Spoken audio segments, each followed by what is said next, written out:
Quería decir,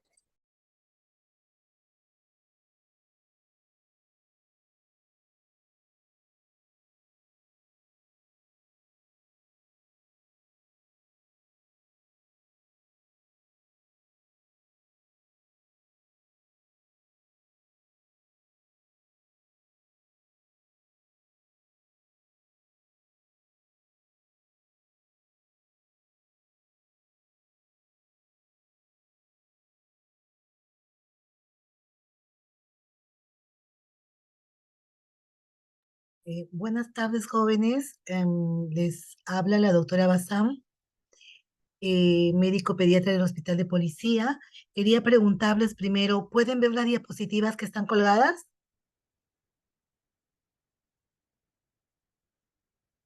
La diapositiva que está proyectando sí se ve, doctora. Ya, sí, ¿verdad? Ya, ok. Entonces paso a presentarles a la doctora que ha tenido todavía problemas con su plataforma, la doctora Daisy Sara Teluque, médico pediatra, jefa del Departamento de Uso Pediátrica, para que pase a hacer la siguiente clase teórica con ustedes. Daisy, te doy el pase. Gracias, Silvia. ¿Qué tal, doctores? Buenas tardes. Vamos a empezar entonces.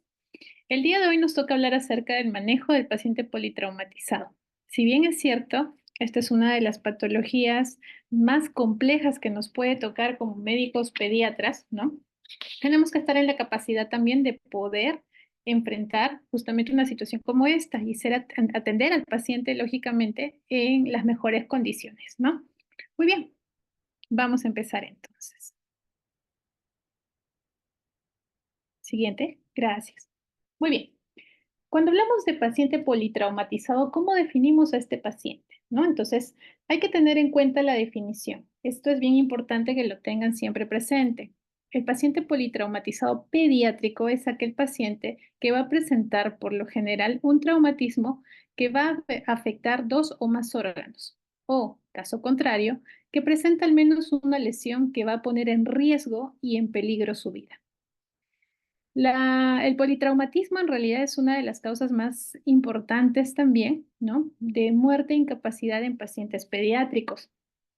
Aproximadamente el 80% son traumatismos cerrados y 2/3 se van a asociar, sí, a lesiones del parénquima cerebral, ¿no? De estos, aproximadamente más del 70% puede causar la muerte del paciente, ¿no? Tengan en cuenta que este paciente se va a empezar a manejar como si fuera un paciente con un triángulo de evaluación pediátrica inestable. ¿Ok? Vamos a detallar varios de los aspectos tanto del diagnóstico como del manejo de este paciente, ¿no? Hay que tener en cuenta también que importa mucho el mecanismo del accidente, ¿no? O del incidente que haya producido ese politraumatismo, ¿no? Y definitivamente también es un factor de riesgo considerar la edad del paciente. Mientras más pequeño, ¿no? Puede estar más expuesto a sufrir accidentes y obviamente también en la edad de adolescente es otro factor de riesgo. El sexo masculino también se considera un factor de riesgo para tales patologías y la situación socioeconómica baja, ¿no? Recordemos algo puntual, la atención no debe parar, debe ser continua, siempre coordinando con el equipo que nos va a apoyar en el manejo de este paciente, ¿no?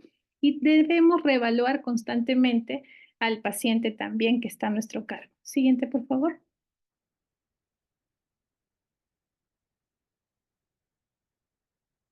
Muy bien. Dentro de las causas o mecanismos más comunes que producen un politraumatismo en un paciente pediátrico, tenemos que tener en cuenta el mecanismo de la lesión también. Es muy común, por ejemplo, atropellos en los pacientes pediátricos, ¿no? Y hay que tener en cuenta también que dependiendo de la velocidad, si esta ha sido baja velocidad, podemos tener también fracturas de extremidades inferiores. Si el paciente ha sido atropellado a alta velocidad, entonces el traumatismo va a ser mayor, probablemente con compromiso también de la cabeza, del cuello, y no solamente una fractura, sino varias a nivel de extremidades inferiores, ¿no? Por ejemplo, también existen los mecanismos como ocupante del automóvil, ¿no? Si el paciente pediátrico está como ocupante del auto, obviamente también el mismo mecanismo de la lesión va a producir traumatismos múltiples, lesiones a nivel de cabeza y cuello, sobre todo si no tiene una sujeción o no está con cinturón de seguridad. Obviamente, cuando el paciente está con su cinturón de seguridad, estos mecanismos pueden, de una u otra manera, pues ser un poquito, mitigar un poquito el trauma, ¿no? Y podemos presentar lesiones a nivel de pecho y abdomen también, así como fracturas de la parte inferior de la columna vertebral. Me dicen, Silvia, que no pueden ingresar algunos doctores.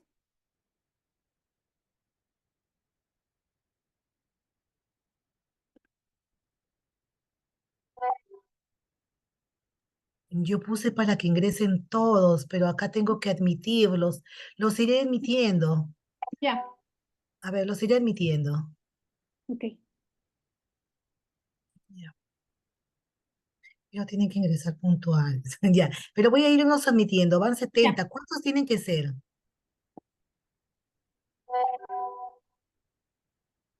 La delegada, ¿cuántos tienen que ingresar? ¿La promoción completa o la mitad? Ya, bueno, continúa Daisy. Yo los voy a ir admitiendo Ok. según el grupo que van entrando. Muy bien, entonces, otro de los mecanismos también importantes de lesión son las caídas desde altura. Es muy frecuente, sobre todo en la edad pediátrica, este tipo de accidentes. Si la altura ha sido baja, es muy probable que el paciente tenga fracturas en extremidades superiores por el mismo mecanismo de la caída. Si la altura es media, ¿no? Las lesiones más resaltantes van a ser de la cabeza y cuello, así como de las extremidades superiores y también inferiores. Si la altura ha sido alta, obviamente pues más de 2 metros, 3 metros de altura, de repente un piso o dos, hay múltiples traumatismos, tanto como en la cabecita y cuello, hasta fracturas, tanto en las extremidades superiores e inferiores. Es común también encontrar pacientes politraumatizados a causa de caídas en bicicleta, ¿no? Es recomendable que los niños en realidad tengan una protección, que usen casco, ¿no? Los mecanismos más aparatosos se van a presentar cuando este niño no está protegido. Sin casco, por ejemplo, vemos lesiones a nivel de cabeza y cuello, laceraciones también y fracturas, sobre todo en las extremidades superiores. El casco mitiga la lesión, pero sí hay más propensión a las fracturas de extremidades superiores, ¿no? Otro mecanismo también es el golpe contra el manillar y esto puede producir lesiones abdominales internas. Siguiente.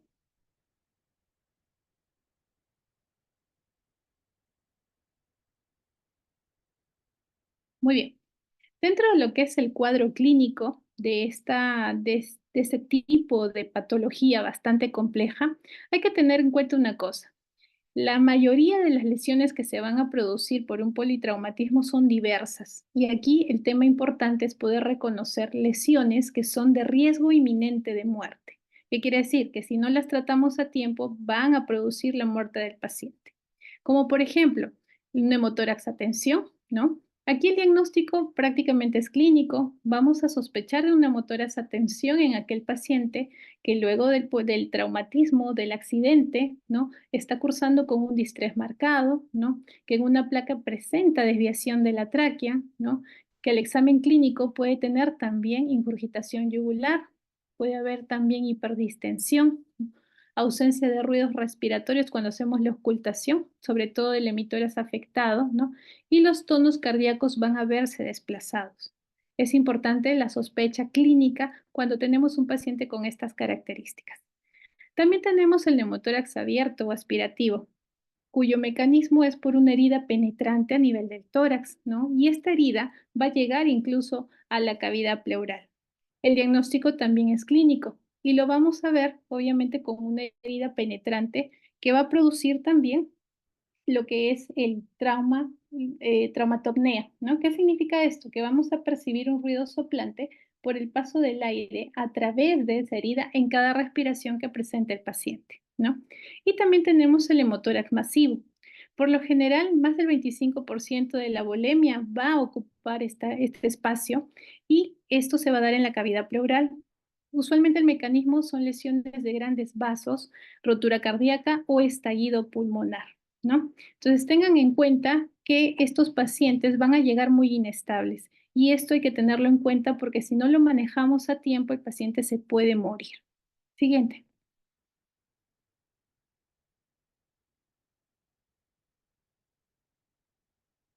No debemos dejar de lado también las contusiones pulmonares cuando son bilaterales.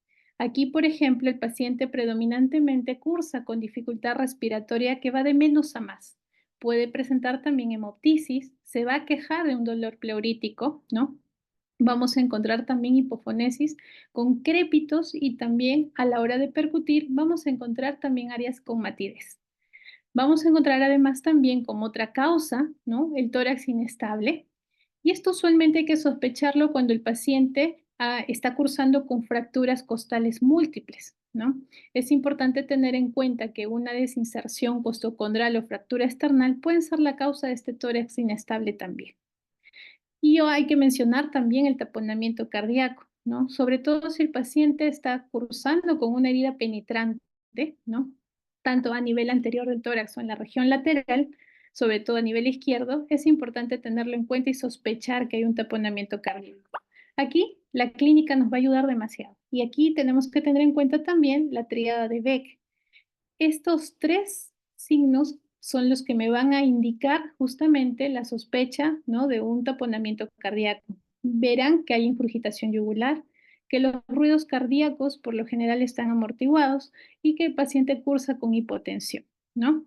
Es común encontrar también en estos pacientes el famoso signo de Kussmaul, ¿no? O el pulso paradójico. Además, a una evaluación en el EKG vamos a encontrar también disminución del voltaje y por lo general la actividad eléctrica sin pulso, ¿no? Entonces es importante tener en cuenta una evaluación completa. Siguiente. No debemos dejar de mencionar también la hipertensión intracraneal crítica. Como todos sabemos, ¿no? El espacio que está comprendido dentro del cráneo, ¿no? Al tener obviamente un mecanismo de golpe o contragolpe, va a presentar aumento de volumen, lógicamente va a querer escapar ese cerebro inflamado o esa lesión que está sangrando por algún lugar. Entonces, como tenemos esta bóveda que es rígida, por lo general va a presentar ya sintomatología de hipertensión intracraneal. Y aquí hay que tener en cuenta la famosa tríada de Cushing, ¿no? Que se va a caracterizar porque el pacientito va a presentar un aumento de la presión arterial, bradicardia y también va a haber alteración de su patrón respiratorio, ¿no? Cuando tengan ustedes estas características, inminentemente estamos frente a una hipertensión intracraneal y el estado del paciente es crítico, con un pronóstico bastante reservado, ¿no? Asimismo, también tenemos que evaluar las pupilas. Si estas ya se encuentran alteradas, con más razón sospecharemos en una hipertensión intracraneal crítica. Siguiente. Muy bien. Vamos a explicar un poquito acerca de la evaluación. Si bien es cierto, tenemos un fluxograma que nos indica que el tiempo corre en contra y tenemos los 5 primeros minutos para hacer una exploración bastante exhaustiva, sobre todo para reconocer lo que son las lesiones principales. Entonces, vamos a dividir esto en un reconocimiento primario y en un reconocimiento secundario. Hay que tener en cuenta lo que dijimos hace un momento, que todo paciente con politraumatismo, ¿no? Hay que manejarlo como un paciente con su triángulo de evaluación pediátrico inestable. Y obviamente justifica iniciar la evaluación, ¿no? Aplicando pues justamente la ABCDE. Indicaremos al paciente oxigenoterapia, monitoreo de sus funciones vitales, priorizaremos una canalización de vía periférica, ¿no? Por lo general indicamos 2 accesos venosos, ¿no? Importante también es que monitoricemos, ¿no? Lo que es la tensión arterial, frecuencia cardíaca, saturación, ¿no? Diuresis, el estado mental sobre todo que el paciente está presentando en ese momento. Muy bien, entonces vamos a ir desarrollando el ABCDE. En cuanto al reconocimiento primario, ¿no? Hay que tener en cuenta que vamos a empezar evaluando y reconociendo 3 alertas. La primera es la alerta cervical, ¿no? Que vamos a explicar en un momento, la alerta de alerta, porque se refiere básicamente al estado de conciencia del paciente. Y la tercera es la alerta de la vía aérea. Y hay que tener en cuenta que la obstrucción de la misma puede ser incluso una causa muy importante de mortalidad, que sí se puede evitar. ¿Ok? Siguiente.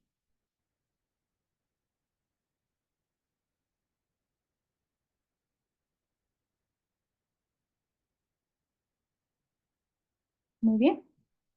Cuando hacemos la valoración de la parte respiratoria, aquí tenemos que inspeccionar detalladamente el tórax del paciente. Vamos a ver la posición de la tráquea, si hay ingurgitación yugular, si el paciente está cursando o presenta hematomas, ¿no? Si hay contusiones, si hay heridas, laceraciones, si ya se perdió esa simetría del tórax, ¿no? Evaluaremos también justamente si hay pues timpanismo, lo cual me va a indicar un posible neumotórax, si hay matidez, lo cual me indicaría un hemotórax, por ejemplo, ¿no? También tenemos que identificar, palpar las fracturas costales, estos desniveles, ¿no? Y poder, lógicamente, estabilizarlas, ¿no? Revisar si el paciente cursa con crepitaciones también, ¿no? Lo cual me haría sospechar en un enfisema subcutáneo. Evaluaremos también un choque de punta cardíaco, ¿no? Y no dejemos de lado la ocultación. Ocultaremos ruidos, obviamente murmullo vesicular, ruidos cardíacos, ¿no? Para poder determinar cuál es el estado del paciente, ¿no? Vamos a hacer también una valoración hemodinámica, por eso la letra C de circulación, ¿no? Y aquí es importante que ustedes tengan en cuenta la evaluación de los pulsos, no solamente periféricos, sino también centrales. Evalúen la frecuencia cardíaca, evalúen la perfusión, fíjense la coloración de la piel, la temperatura, ¿no? Cómo está el llenado capilar de mi paciente y sobre todo la presión arterial. Hay que tener en cuenta aquí una cosa muy importante. El paciente puede estar chocado. Entonces, si yo no reconozco esos signos de shock, es probable que no pueda ayudar al paciente como debiera ser. Entonces, tengan en cuenta esto, no se olviden de esta indicación. Cuando ustedes tengan un paciente que está presentando taquicardia o su llenado capilar está lento, inmediatamente sospechen en un shock, porque estos son signos precoces del shock. Llámenlo shock compensado. Pero cuando ya hay disfunción del sistema nervioso central, el paciente obviamente el glafo disminuye, su sensorio también presenta oliguria y sobre todo la hipotensión, ¿no? Ya estamos hablando de un shock descompensado. ¿Por qué? Porque estos ya son signos tardíos de shock. Y cuando el paciente presenta cualquiera de estos, ya estamos frente a un paciente cuya mortalidad puede ser inminente. ¿Ok? Siguiente.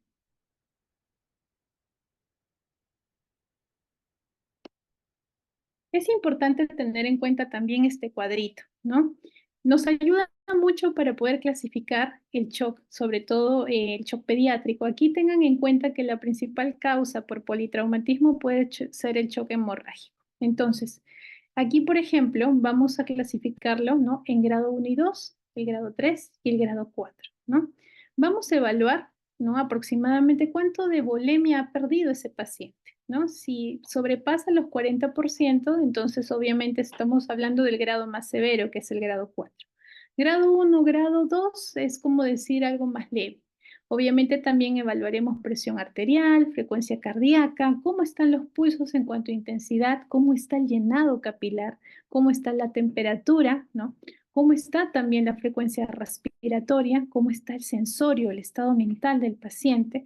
Y también, obviamente, aquí este cuadrito me permite darle también un manejo, ¿no? Por ejemplo, si estamos frente a un shock hemorrágico, obviamente hay una depresión de volumen, tendremos que aplicar tratamiento con cristaloides, incluso hasta puede ser necesario la transfusión de hemoderivados, ¿no? En un grado leve, por ejemplo, un grado 1 o 2, es importante tratarlo con cristaloides y o transfusiones de hemoderivados. En el grado 3, por ejemplo, vamos a tener que, aparte de estos dos, hay que valorar también el ingreso del paciente a sala de operaciones para una cirugía. Y en el grado 4, todo lo que habíamos mencionado, pero tenemos que priorizar la transfusión urgente muchas veces sin necesidad de hacer pruebas cruzadas, ¿no? Y eso sí, tengan en cuenta que el paciente puede haberse de repente descompensado incluso hasta en el traslado. Por eso es importante garantizar una buena abordaje desde que el paciente presenta el politraumatismo en el lugar en que se da ese accidente. ¿Ok? Siguiente.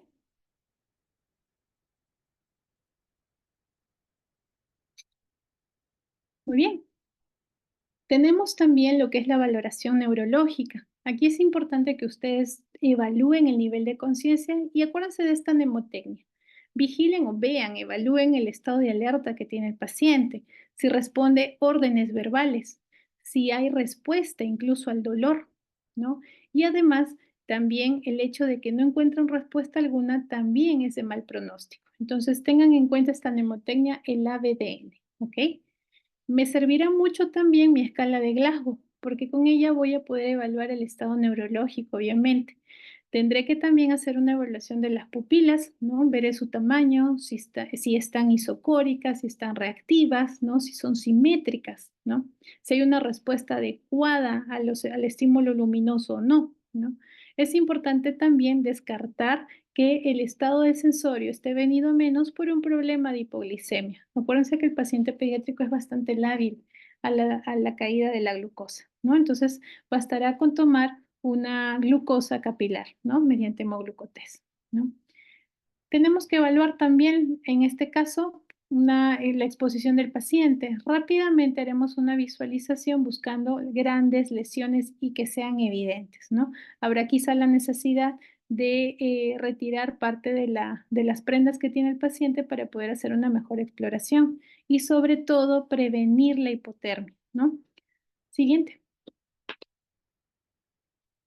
Ahora vamos a hablar un poquito más de lo que es el reconocimiento secundario. Todo lo anterior que hemos mencionado forma parte del reconocimiento inicial o reconocimiento primario. Pero ya vamos a profundizar un poquito más, ¿no? ¿Qué hacemos en esta parte? Aquí lo que importa es hacer una buena anamnesis, tener en cuenta, por ejemplo, los signos y síntomas que presenta nuestro paciente, si tiene o presenta alguna alergia, la medicación habitual que recibe, si tiene alguna patología o antecedentes patológicos de importancia, ¿no? Si ha recibido o ingerido líquidos, ¿no? Si sabemos este dato, hay que precisar también la hora de la última ingesta, ¿no? Veremos y trataremos de recabar información acerca del entorno, ¿no? ¿Cómo ha sido el mecanismo del accidente? ¿No? ¿Qué ha sucedido? ¿Cuándo sucedió? ¿Cuánto tiempo ha transcurrido ya del evento? ¿No? Si ha habido otras víctimas, ¿no? Obviamente, priorizando la atención de nuestro paciente, ¿no? Tengan en cuenta los factores de riesgo, ¿no? El mecanismo también de la caída, si ha sido, por ejemplo, de altura, más o menos cuántos pisos. Recuerden que mientras más alta la distancia de la caída del paciente, obviamente, pues más lesión puede haber, ¿no? Si ha sido un atropello, tratar de averiguar también, ¿no? La velocidad a la cual ha ido el vehículo, ¿no? Porque todo esto nos va a ayudar también a identificar, ¿no? Las posibles complicaciones que pueda tener el paciente, ¿ok? Hagan una evaluación ya más minuciosa, exhaustiva, desde la cabecita hasta los pies del paciente. Si hay necesidad de repente de lateralizarlo, lateralícenlo, evalúenlo tanto por detrás y por delante, ¿no? Y hagan uso también de sus pruebas complementarias. Siguiente. Este es un cuadrito resumen de todo lo que tenemos que buscar cuando hacemos ya la inspección, palpación, percusión y auscultación más detallada de nuestro paciente politraumatizado, ¿no? No vamos a ahondar mucho porque prácticamente esto lo pueden tener ustedes, no hay ningún problema, ¿no? Pero sí tengan en cuenta algo. No debe escaparse ningún detalle. Por eso el examen debe ser bastante minucioso y meticuloso, ¿no? Examinen todo, todo, absolutamente todo. Si el paciente está consciente, pues pregunten, ¿no? O tiene algún grado de conciencia, pregúntenle, ¿no? Obviamente, cómo es que ha sido el mecanismo, quizá nos pueda dar algún dato, si ha habido alguna persona alrededor, también es importante indagar sobre lo que habíamos mencionado hace un momento, ¿no? Lo que sí es importante que tengan en cuenta es que muchos de los pacientes, por el mismo mecanismo de repente del accidente, ¿no?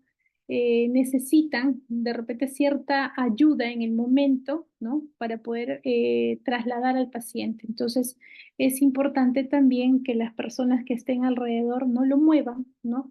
No lo manipulen, porque esto puede agravar las lesiones que de repente no son evidentes a simple vista, ¿no? Entonces, es importante tener en cuenta ello, ¿no? Siguiente. Dentro de los exámenes laboratoriales que nos van a servir mucho para el manejo de este paciente, pues están las pruebas cruzadas, ¿no?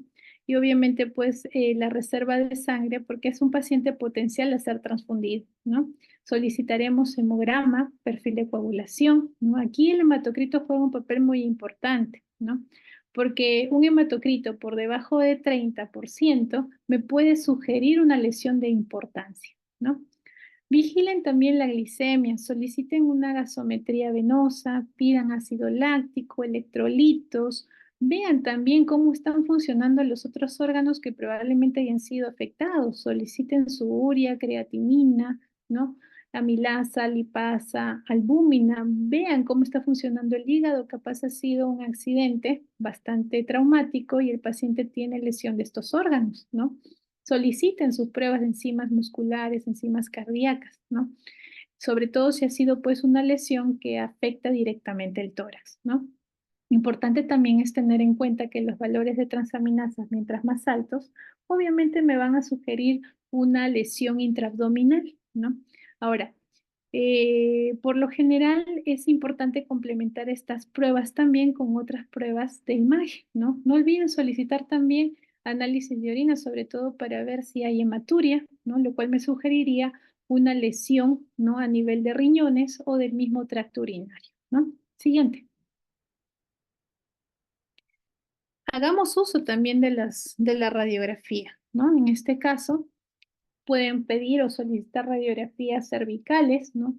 Laterales, frontales, para ver si hay algún tipo de lesión a nivel cervical medular, ¿no? Ahora, por lo general, una radiografía normal no excluye estas lesiones, así que tengan en cuenta que podemos hacer uso también de tomografías, ¿no? Soliciten una radiografía de tórax, ¿no? Vamos a ver si hay lesiones también. Podemos encontrar en las placas de tórax también neumotórax, por ejemplo, ¿no? Hemotórax. Entonces, ¿no son de gran ayuda? Por supuesto que sí, ¿no? Radiografía de pelvis también solicítenla, sobre todo si es que ha sido un traumatismo con alta carga energética, ¿no? Y el paciente se encuentra inestable hemodinámicamente o presenta o cursa o refiere dolor en la cadera o hay una pelvis inestable, ¿no? Entonces solicítenla, no hay ningún problema, la pueden pedir, ¿no? Pasemos ya a la tomografía cuando, por ejemplo, ¿no? El paciente se encuentra hemodinámicamente estable, pero quiero detectar lesiones a nivel abdominal que no me van a ser posibles evidenciarlas con radiografías simples. Podemos hacer uso también de ecografías, ¿no? Una ecografía rápida, ¿no? Para detectar probablemente líquido libre, ¿no? Tanto a nivel del pericardio o líquido libre a nivel abdominal, ¿no? Tomografía cervical, solamente si no te ha sido muy concluyente las radiografías cervicales que has solicitado, ¿no? Y que todavía mantengas la sospecha de una fractura o luxación, ¿ok? Estos exámenes pueden estar al alcance, sí, efectivamente, y hay que priorizarlos también, porque me van a permitir, ¿no? Determinar el grado de lesión que tiene el paciente, que obviamente no es evidente, ¿no? A simple vista. Muy bien, siguiente.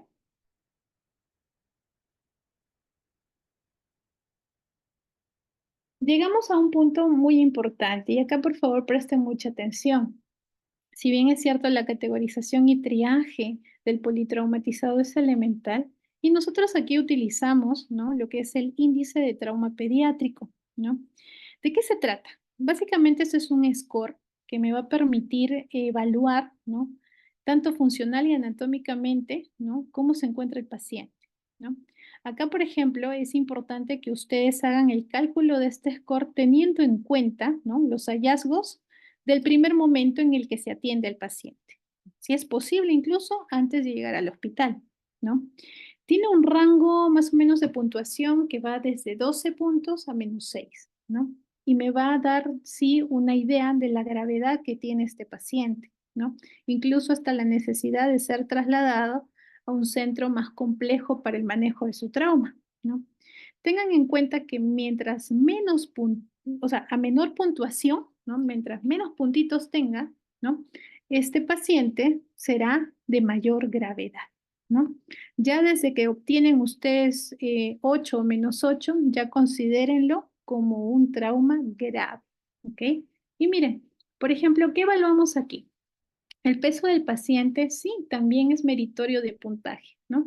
Si es un paciente menor de 10 kilos, ¿no? Tendrá un puntaje más negativo, ¿no?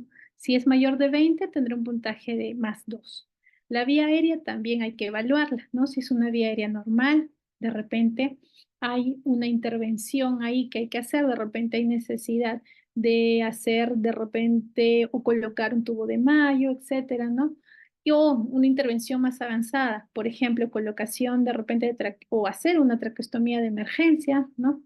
O colocación de tubo endotraqueal, ¿no? Vigilaremos también aquí y le daremos una puntuación a la presión arterial también, ¿no?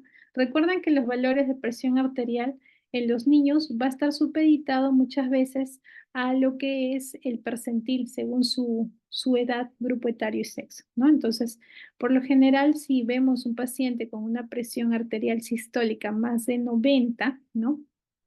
O sus pulsos centrales y periféricos están presentes, pues el puntaje va a ser positivo. Por el contrario, si su presión arterial sistólica es menor de 50 o sus pulsos centrales y periféricos no los percibo, tendrá un puntaje más negativo, ¿no?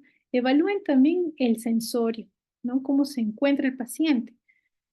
¿Está consciente, ¿no? ¿Está obnubilado o está en coma, ¿no? Evalúen también aquí las heridas, ¿no? Si el paciente presenta heridas menores o complejas, penetrantes, mayores, obviamente obtendrán un puntaje más negativo, ¿no? Aquí también vamos a evaluar las fracturas. Si las presentas son únicas, son cerradas o son múltiples y abiertas, ¿no? Entonces, esto me indica lógicamente un grado de compromiso del paciente y va a ayudarnos también a tomar la decisión de repente más adecuada del manejo en él, ¿no? Siguiente. Muy bien. Ya hemos evaluado entonces a nuestro paciente, ¿no? Ya lo hemos tipificado entonces, ya lo hemos categorizado, ¿no? Obviamente hemos hecho nuestra identificación de problemas, hemos visto cuáles son los traumatismos en sí que tiene este paciente, de repente son múltiples, de repente son muy severos, ¿no? Entonces vamos a ir ya enfocando ahora lo que es el manejo de lo que hemos encontrado en una primera instancia, ¿no? Aquí siempre tengan en cuenta que vamos a partir de la evaluación del ABCD, ¿no? Entonces, cuando encontramos nosotros al paciente, de repente producto de un accidente de tránsito, ¿no? Un mecanismo de golpe bastante fuerte, ¿no? Lo que tenemos que procurar siempre es mantener, ¿no? Estas tres alertas, ¿no? La alerta cervical, ¿no? ¿A qué se refiere? Vamos a estabilizar el cuello de nuestro paciente inmediatamente, ¿no? La idea justamente es inmovilizarlo, ¿no? Mantenerlo en una postura neutra hasta poder colocar un collarín cervical, ¿no? Más aún si el paciente tiene criterios nexos, ¿no? Como por ejemplo un déficit neurológico localizado, ¿no? Hay dolor a nivel de la línea media espinal, presenta de repente algún tipo de alteración mental, intoxicación o lesión distractora, ¿no? Llámese fractura de huesos largos o incluso dolor a nivel precordial, ¿no? Amerita. Entonces, ¿qué significa? Voy a procurar la estabilización, la inmovilización del paciente a nivel cervical, ¿no? Lo ideal es colocar un collarín cervical, ¿no? Que me permita tal función. Siguiente.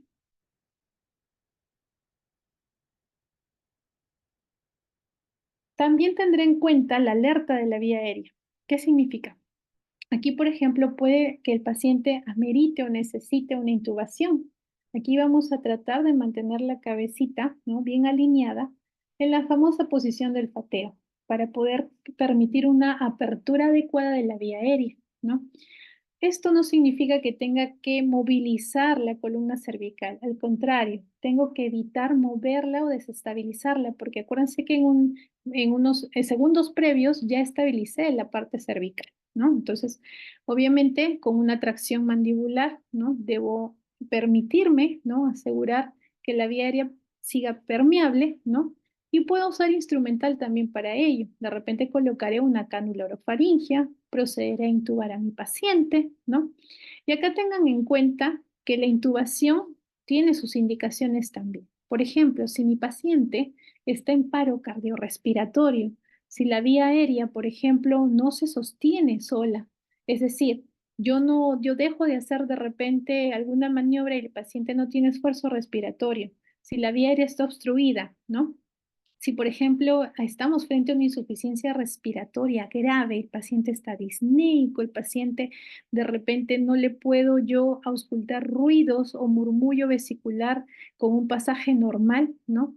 tengo que, obviamente, ¿no?, intubar al paciente. Además, si el paciente tiene un Glasgow de 8 o menos, ¿no?, si está en shock grave, que no me está respondiendo a volúmenes o que tiene convulsiones persistentes, es decir, puede estar ya en estatus, ¿no?, a este paciente tengo que intubarlo, sí o sí, ¿no? Y miren, aquí en el gráfico, por ejemplo, ¿no?, en el paciente pediátrico es mucho más complejo quizá porque yo tengo que ver cuál es el tubo endotraqueal que le calza mejor. Y aquí hay una mnemotecnia bastante fácil, ¿no? La edad del paciente entre 4 más 4 me indicará el número de tubo endotraqueal que voy a utilizar para este procedimiento, ¿no? Aquí incluso vemos un ejemplo. Si el paciente tiene 6 años, entonces voy a dividir la edad entre 4 más 4, lo cual me da como resultado 5.5. ¿Qué quiere decir? Que en este caso voy a utilizar un tubo endotraqueal 5.5, ¿no? Ese es el número del tubo que voy a utilizar, ¿no? Y por lo general lo voy a fijar 3 veces el diámetro de ese tubo, ¿no? Entonces tengan en cuenta que esto de repente hace más complejo el manejo del paciente pediátrico, ¿no? Porque hay que estar calculando incluso las dosis de los medicamentos que le toca, la dosis del volumen que va a recibir el paciente, etcétera, ¿no? Siguiente. En la parte de la respiración también tenemos que optimizar una buena ventilación, ¿no? Hay que ver si el paciente necesita oxígeno, pues le doy oxígeno, procurar un FIO2 adecuado, ¿no? Haré lógicamente la evaluación respiratoria constante. Voy a necesitar probablemente iniciar una ventilación con el famoso AMBU, que es la bolsa mascarilla de resucitación, ¿no? Obviamente, el paciente hasta este momento probablemente ya esté intubado, ¿no? Es importante que ustedes descarten las lesiones que habíamos hablado al principio, como son neumotórax, ¿no?, atención abierto, hemotórax, las contusiones pulmonares, etcétera, ¿no? En caso de presentarse, recuerden que tienen ustedes poco tiempo para poder solucionarlo, porque estas lesiones sí pueden producir una muerte inminente, ¿ok? Entonces, supongamos que estamos frente a un neumotórax, atención, ¿no? ¿Qué voy a hacer? Pues procederé a hacer una toracocentesis, ¿no? Y esto va a permitir liberar el aire que está ahí atrapado y una plexación correcta del pulmón, ¿no? ¿Qué más? En caso tenga un neumotórax abierto, pues lo que voy a hacer es ocluir, ¿no?, con apósitos la herida que está produciendo justamente esta comunicación. Si tengo un hemotórax masivo, por ejemplo, tendré que hacer un drenaje pleural, ¿no? Usualmente ahí, por ejemplo, en la figurita vemos un drenaje pleural, ¿no? Colocamos un dispositivo, una agujita especial, ¿no?, un tubito de drenaje que va conectado a una botellita sellada, ¿no? Y esto me va a permitir evacuar todo el contenido que hay dentro, ¿no? Entonces, son procedimientos ya un poco más complejos que necesariamente se requieren para poder estabilizar al paciente, ¿no? Si estamos de repente frente a una contusión pulmonar bilateral, nos va a quedar otra que conectar de repente al paciente a ventilación mecánica, ¿no? Si estamos frente a un tórax inestable, entonces este paciente lo que voy a procurar es su analgesia, ¿no? Y también lo tendré que conectar a un ventilador mecánico, ¿no? Hasta que se recupere o hasta que las lesiones mejoren, ¿no? Siguiente. En cuanto a la parte de la circulación, aquí es importante que tengan en cuenta sobre todo cómo se encuentra hemodinámicamente mi paciente, ¿no? Aquí es también importante el manejo, sobre todo, y control de las hemorragias, ¿no? ¿Puede cursar el paciente con una hemorragia externa? Por supuesto que sí, ¿no? Entonces, en este caso, lo que ustedes tendrán que hacer y cómo manejamos esto es muy sencillo. Elevaremos, presionaremos manualmente, pues, la zona de la herida, ¿no? Haremos compresión de la lesión que se encuentra sangrando, haremos torniquete, por ejemplo, en caso haya una amputación, ¿no?, o una hemorragia incontrolable. Si estamos frente a fracturas abiertas, sobre todo si son de huesos largos, pues los voy a inmovilizar, ¿no? Sobre todo si sospecho en una fractura de pelvis, también tengo que inmovilizarla, ¿no? Utilizaré en todo caso un cinturón o sábana para poder hacer la compresión circular y poder estabilizar esta articulación tan importante, ¿no? Si estoy frente a hemorragias internas, por ejemplo, ¿no?, sospechen en hipovolemia, sobre todo un shock, ¿no? Cuando, por ejemplo, el paciente, a pesar de que has hecho tu mejor esfuerzo y estás manejando esas heridas de repente o las hemorragias evidentes, ¿no? El paciente no mejora, persiste hipovolémico o hay necesidad de colocar más volumen, ¿no? Sospecha en una hemorragia interna y trata de corregirla, búscala, ¿no? Ahora, las más frecuentes en el paciente pediátrico por los mismos mecanismos del accidente, ¿no? Del traumatismo, suelen ser los hemotórax, ¿no? Hemopericardio también, ¿no? Sangrados incluso intraabdominales y fracturas de pelo. Sospechen en estas causas si es que el paciente se inestabiliza o no mejora. Procuren también un acceso venoso. Como decíamos al principio, ¿no? Voy a canalizar 2 vías periféricas, ¿no? Y procuren que sea de un calibre máximo, ¿no? Posible. ¿Por qué? Porque este niño va a recibir probablemente cantidades de cristaloides o coloides para procurar su estabilización, ¿no?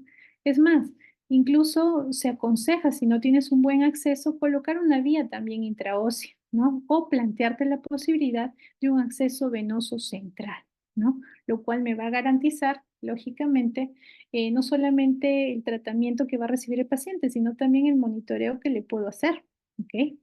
Entonces, estas vías centrales, que son más complejas también y que requieren adiestramiento, requieren pues que el personal médico sea capaz de colocarlo, ¿no?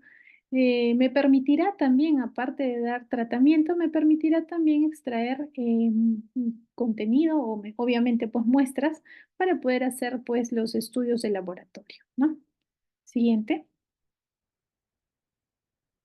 ¿Cómo tratamos el shock? Y esto es muy importante. Recuerden que el más frecuente en el paciente pediátrico politraumatizado es el shock hipovolémico, ¿no? Raro es el shock cardiogénico, ¿no? El shock neurogénico o obstructivo, pero sí, ¿no? Tengan mucho en cuenta el shock hipovolémico, ¿no? Usualmente la causa es la hemorragia que no se está controlando, ¿no? A pesar de la reposición del volumen que le puedes estar haciendo, es probable que tenga focos sangrantes que no hemos podido evidenciar, ¿no? Y ahí vas a tener que evaluar cómo está su presión arterial, ¿no? Evaluar cómo está la diuresis, ¿no? Es importante que tengamos en cuenta estos parámetros hemodinámicos para poder, obviamente, sospechar en un foco, ¿no? Sangrante que de repente no hemos identificado, ¿no? Aquí también tengan en cuenta que el manejo principal va a ser con reposición de hemoderivados también, ¿no? Máximo 20 mililitros por kilo. Tengan en cuenta que la primera elección van a ser concentrado de hematíes, glóbulos rojos, ¿no? Y en niños todo es por kilo de peso. Empecemos con 10 a 20 mililitros por kilo. Máximo 2 concentrados de hematíes, ¿no? Si no tienes disponible en banco de sangre en ese momento, ¿no? Puedes transfundirle incluso concentrado de hematíes o negativo, ¿no? Y aquí es lo que mencionábamos hace un rato, ¿no? A veces en estos pacientes tenemos que autorizar no se hagan las pruebas cruzadas porque eso va a tomar tiempo. El paciente está con un alto riesgo de muerte, ¿ok? Aquí también tengan en cuenta que nos ayudan mucho los expansores de líquidos, ¿no? Empecemos, ¿no? Calculándole más o menos 10 mililitros por kilo. Podemos utilizar cristaloides, por ejemplo, ¿no? Y valorar la respuesta a esta terapia, ¿no? Ir reevaluando constantemente al paciente, ¿no? Si no tenemos una respuesta adecuada o esperable, busquemos otras causas de shock, ¿no? Y realicemos el manejo adecuado, así como lo hemos mencionado, ¿ok? Siguiente. Importante también es que no descuiden la parte neurológica. Si bien es cierto, ya habíamos hablado de la hipertensión intracraneal crítica, ¿no? Es importante que tengan ustedes en cuenta que esto puede ser dinámico. Puede estar con un Glasgow aceptable en el momento que ingresa a tu unidad y minutos o segundos después empieza la descompensación. Entonces, esto me obliga a hacer una evaluación constante, ¿no? Para ir viendo, pues, y detectar los problemas en el momento y poder darle solución, ¿no? Hay que sospechar sobre todo de lesión intracraneal, ¿no? Severa, ¿no? Importante cuando el Glasgow se viene a menos, ¿no? Y si es necesario, pues tendremos que hacer la consulta respectiva a neurocirugía, ¿no?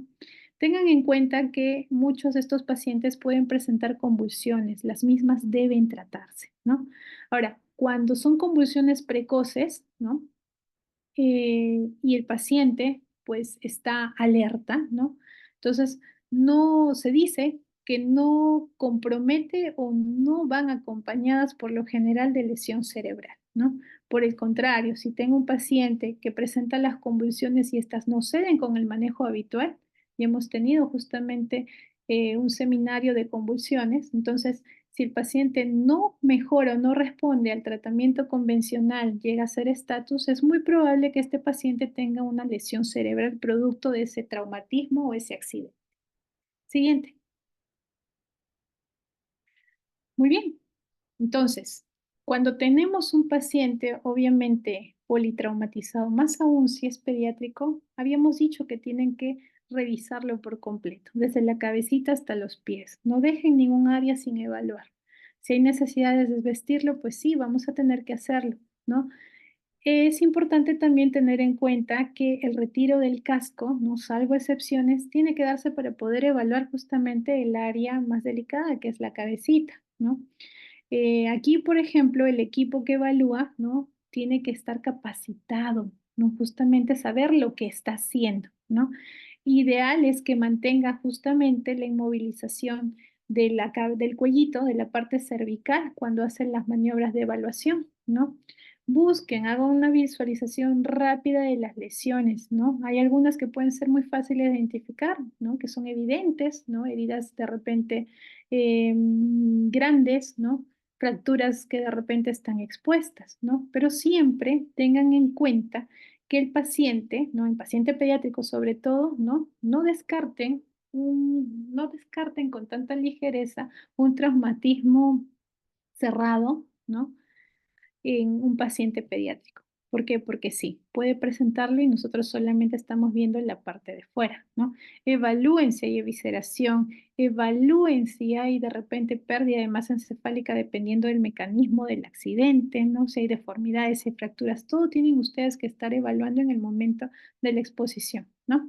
Ahora, evitemos la hipotermia. Si estamos en un lugar en el cual, pues, de repente la temperatura no nos ayuda, ¿no? Tratemos de cubrir al paciente con mantas especiales para poder calentar, ¿no? Usemos también sueros calientes, ¿no? O dispositivos que me permitan calentar al paciente hasta que pueda ser trasladado, ¿ok? Y si estoy en un hospital y obviamente este paciente llega, ¿no? También brindemos un ambiente adecuado en el que el paciente no tenga la tendencia a ser hipotérmico, ¿ok? Siguiente. Muy bien, entonces, hasta aquí, ¿alguna pregunta o algo que no haya quedado muy claro?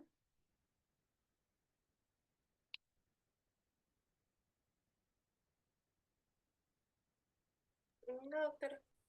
Ok, entonces yo sé que esto es prácticamente pautas en realidad, pero es importante que ustedes internalicen todo lo que estamos hablando, porque si bien es cierto, podemos estar frente, ¿no? O si están ustedes, van a ser médicos serumistas, van a recibir probablemente pacientes así. Entonces tienen que tener la noción, aunque sea básica, de cómo manejarlos, ¿no? Con respecto al reconocimiento secundario, ¿no? Tengan en cuenta que nuestros objetivos básicamente van a ser controlar las hemorragias, ¿no? Debemos cubrir, lavar las heridas, si hay cuerpos extraños, retirarlos, ¿no? Si hay necesidad de intubar, pues lo intubamos y fijamos el tubito endotraqueal. Importante es la inmovilización cervical, eso sí, no lo dejen pasar, porque acuérdense que ha sido un mecanismo traumático del accidente o la caída, qué sé yo, lo que haya presentado el paciente y que lo haya llevado a su condición de politraumatizado, ¿no? Hay necesidad de colocarse una nasogástrica muchas veces, sobre todo si estamos sospechando en una fractura de base de cráneo, ¿no? Ya habíamos hablado del drenaje pleural o pericárdico que se tiene que hacer cuando el paciente presenta lesiones inminentes, ¿no? Que pueden llevarlo a la muerte, ¿no? Valoren siempre la necesidad de una cirugía si el paciente está muy descompensado o si no encuentran una causa aparente de la no estabilización, ¿no? ¿Hay necesidad a veces de colocar sonda vesical? Pues sí, ¿no? Obviamente, nuestras alternativas en este caso se van a dar de acuerdo a lo que el paciente presente, ¿no? Inmovilicen sobre todo la columna del paciente, ¿no? Más aún si va a ser trasladado el paciente con más razón, ¿no? Importante también es que alineen, sobre todo si hay fracturas en extremidades, ¿no? Hagan una leve tracción, inmovilícenla hasta que pueda ser manejado en un centro de mayor complejidad. Traten las convulsiones y sobre todo den analgesia. Obviamente el dolor en estos casos no es muy intenso y el paciente pediátrico, al ser un paciente pues más lábil, obviamente pues tenemos que darle manejo del dolor también, ¿no? Y valoremos también la cobertura antibiótica, ya que muchos de estos accidentes pueden producir heridas abiertas, fracturas expuestas, ¿no? O comunicación de ciertas áreas anatómicas que sí es importante coberturar, ¿no? Y consideren también la valoración de una profilaxis antitetánica, ¿ok? Siguiente. Muy bien, ya vamos a terminar. Este cuadrito, ¿no? Ténganlo mucho en cuenta. Este cuadrito prácticamente resume todo mi accionar. Y si bien es cierto, hemos hablado detalladamente de cada punto, en la práctica y en la vida real tenemos que hacer estas evaluaciones y este manejo en tiempo récord, ¿no? No me dan mucho tiempo. Entonces, aquí ustedes tienen que empezar desde que el paciente llega a ustedes o ustedes llegan al paciente. Evalúen y miren qué importante es utilizar el triángulo de evaluación pediátrica. Como habíamos dicho, manéjenlo como un paciente inestable, ¿ok? Traten ustedes de hacer una buena fijación del cuellito, inmovilícenlo aunque sea manualmente, si requiere oxígeno, colóquenle oxígeno, monitoricen todas y cada una de sus funciones vitales, ¿no? Procuren la canalización de 2 vías como mínimo periféricas, ¿no? Hagan su A, B, C, D, E, ¿no? Identifiquen si hay obstrucción de la vía aérea, es una vía aérea difícil, ¿no? Es un traumatismo de vía aérea, ¿no? Miren, es importante que ustedes vayan ordenadamente porque esto les va a garantizar, ¿no? Un mejor manejo, ¿no? Si es así, pues aperturen su vía aérea, aspiren secreciones, si tienen que utilizar algún dispositivo, úsenlo, de repente una cánula orofaringia, de repente tenga que hacer una traqueostomía, de repente tenga que intubar al paciente, ¿no? Utilizar mascaritas laringias, etcétera. Tienen varias opciones para utilizar, ¿no? Con respecto a la parte de la respiración, aquí sí identifiquen si hay un movimiento del tórax adecuado en cuanto a la respiración, un patrón respiratorio adecuado, de repente no lo hay, de repente hay neumotórax, de repente el paciente está con un tórax inestable, ¿no? Entonces vamos a hacer uso en este caso, ¿no? De una ventilación adecuada de la vía aérea avanzada que ya se tendría que tener hasta ese momento, ¿no? Hagan procedimientos que de repente puedan salvarle la vida a ese paciente, una toracocentesis, una colocación de drenaje torácico, ¿no? Cubran, presionen, compriman esas heridas que pueden estar produciendo el sangrado, ¿no? O sea, traten ustedes de manejar en la medida de lo posible lo que tiene el paciente en ese momento, ¿no? Identifiquen también los problemas de la parte circulatoria, ¿no? Si hay pulso, cómo está el pulso, ¿no? Si, por ejemplo, la perfusión no es buena, ¿no? Sospechen que hay una hemorragia extensa, verifiquen si hay signos de shock, signos tempranos, signos tardíos, sospechen en un taponamiento cardíaco si el paciente está mal y no mejora, ¿no? Sospechen también en una fractura de pelvis en el paciente que puede producir obviamente una descompensación hemorrágica mayor, ¿no? Y si el paciente obviamente está en paro, pues van a tener ustedes que aplicar sus maniobras de RCP, ¿no? Resucitarán al paciente, harán su resucitación, su RCP, ¿no? Si bien es cierto, pueden empezar con básico y terminar con el avanzado, ¿no? Controlen, compriman, hagan torniquete, den fluidoterapia, ¿no? Inmovilicen pelvis, ¿no? O sea, básicamente este cuadrito me orienta, ¿no? Frente a lo que yo estoy encontrando, cómo debe ser mi accionar, ¿no? En la parte neurológica, ¿no? No porque esté al final sea menos importante, no. Evalúen su Glasgow, ¿no? Apliquen su escala de Glasgow, vean cómo están las pupilas del paciente, sospechen si es que hay signos de hipertensión intracraneal en un cuadro crítico, ¿no? Y el paciente, si hasta ese momento no ha sido intubado y su Glasgow está menos de 9, pues intúbenlo, ¿no? Si hay un descenso rápido de su estado o su escala de Glasgow o hay signos de herniación, con más razón tienen que intubarlo, ¿no? Procuren siempre, ¿no? el manejo conjunto. Si hay otras especialidades al alcance, pues también soliciten las evaluaciones pertinentes. Ustedes solos no van a poder hacer todo, ¿no? Tienen que tener el equipo competente, tanto médico, enfermeros, técnicos, porque es un trabajo en conjunto, ¿no? Y muchas veces estos pacientes son pacientes potencialmente quirúrgicos, ¿no? Que obviamente necesitan entrar a sala de operaciones de emergencia, ¿no? Finalmente, identifiquemos si hay condiciones que puedan generar la hipotermia, ¿no? Pues entonces voy a tratar de calentar al paciente, retiraré la ropa que está mojada, húmeda, ¿no? Que no le facilite ese calentamiento, ¿no? Siguiente. Hasta ahí, teóricamente deben haber pasado solo 5 minutos, ¿no? En la vida real de repente nos tome más tiempo, ¿no? Pero es importante no dejar ningún detalle de lado, ¿no? ¿Qué más nos dice ese flujograma, no? A partir del 5.º minuto en adelante, tú vas a solicitar exámenes auxiliares. Aparte, lógicamente, de hacer una exploración mucho más detallada y minuciosa. Harás, lógicamente, la evaluación de los factores que tiene el paciente, ¿no? Harás una buena historia clínica, ahondarás, lógicamente, en el mecanismo del accidente, qué sucedió, qué pasó, recabarás información, ¿no? Y no dejen de lado la reevaluación tras cada intervención que ustedes hagan, ¿no? Vigilen las funciones vitales cada 5 minutos si es posible. Pidan sus pruebas, sus exámenes de laboratorio, pidan sus radiografías, sus tomografías, ¿no? Coloquen sondas nasogástricas o orogástricas, ¿no? Fijen bien su tubo endotraqueal, ¿no?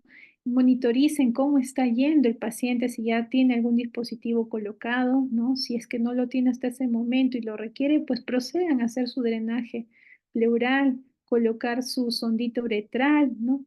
En realidad, aquí el manejo, ¿no? Debe ser continuo, no debe parar, ¿no? ¿Qué más? Aquí vemos que nos dan solo 5 minutos para ello, ¿no? Y nos dice que a partir del minuto 10 en adelante, todo sea reevaluación tras cada intervención, ¿no? Y si hay necesidad de ampliar las pruebas de laboratorio o pruebas de imagen, pues lo voy a hacer, ¿no? Si estoy de repente en un hospital que no tiene las especialidades que el paciente requiere o no lo voy a poder manejar, entonces voy a tener que valorar su referencia, ¿no? A otro hospital o a otro centro que tenga mayor capacidad resolutiva, ¿no? Entonces, actúen ante lo que detectan, ¿no? Esa es la premisa importante, ¿no? Y planteen siempre el paciente con politraumatismo, por lo mismo que es un paciente pediátrico en este caso y por la magnitud de las lesiones, tiene que ser ingresado a una unidad de cuidados intensivos pediátricos, ¿no? Obviamente, cuando este ya esté más estable o su puntaje o categorización no lo amerite, puede ser manejado en una sala de hospitalización, ¿no? Y si obviamente el traumatismo no ha sido tan aparatoso, pues probablemente planeen su alta pronta, ¿no? Pero no descuiden todo lo que ustedes han evaluado. Obviamente, el paciente pediátrico es un paciente más lábil, ¿ok? Muy bien, siguiente. ¿Qué pasa si el paciente en todo este interín hace un paro cardiorrespiratorio? ¿No? Usualmente lo más frecuente es encontrar asistolia o actividad eléctrica sin pulso.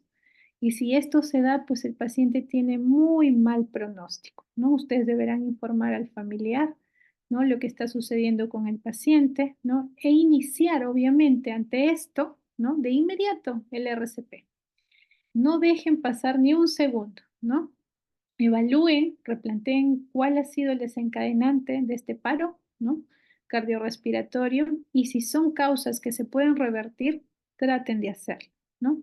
De repente el paciente está en shock, hipovolémico y no me he dado cuenta, de repente el paciente tiene una lesión interna, de repente está haciendo un hemotórax a tensión, sobre todo derecho, ¿no? Los del lado derecho son bastante peligrosos porque pueden generar un paro cardiorrespiratorio ya que están desplazando el corazón y obviamente con él todos sus vasos sanguíneos, ¿no? Entonces, planteen esas probables causas, ¿no? Y traten de solucionarlas para así, de una u otra manera, mejorar también el pronóstico del paciente. Siguiente. Y ya para terminar, tengan en cuenta, ¿no?, que en el paciente pediátrico politraumatizado tiene la indicación, ¿no?, y es un criterio justamente de ingreso a la unidad de cuidados intensivos, aquel pacientito que tiene riesgo de deterioro agudo grave. ¿Qué quiere decir esto? Que se pueda descompensar en cualquier momento, ¿no? Tanto a nivel neurológico como hemodinámico.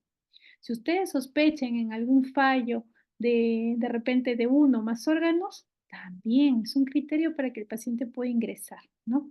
Obviamente esto va a permitir un manejo más acorde a la situación, ¿no? Un manejo mucho más pormenorizado, ¿no? Más aún si el paciente ya está presentando algún tipo de falla o disfunción, ¿no?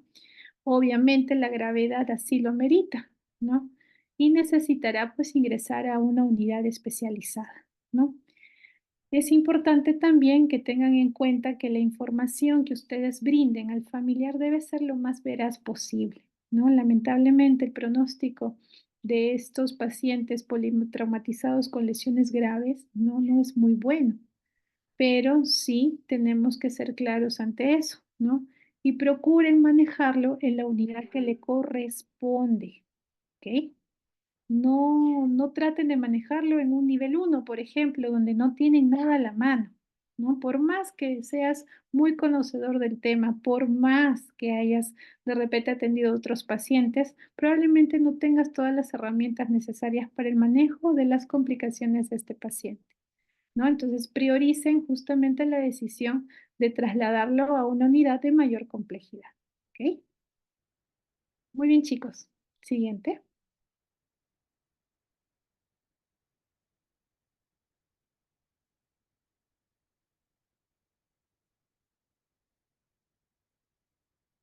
Espero que haya quedado claro, ¿no? En realidad es mucha información, he tratado de sintetizarlo, ¿no? El manejo de un paciente politraumatizado es muy amplio, ¿no?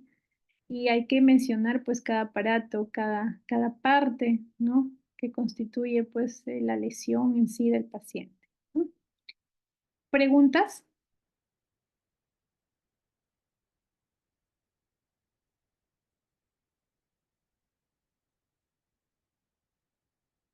¿No hay preguntas? Parece que no, doctora. Ok, espero que haya quedado claro. Igual, ¿no? Cualquier duda, consulta, con todo gusto va a ser aclarada, ¿no? No hay problema. Es un tema bastante complejo, como han podido ver, ¿no? Pero sí es importante que lo conozcan, ¿ok? Muy bien. Entonces, damos por culminada la clase el día de hoy, ¿no? Si no hay más preguntas, eso sería todo. Gracias, doctora. Gracias a ustedes.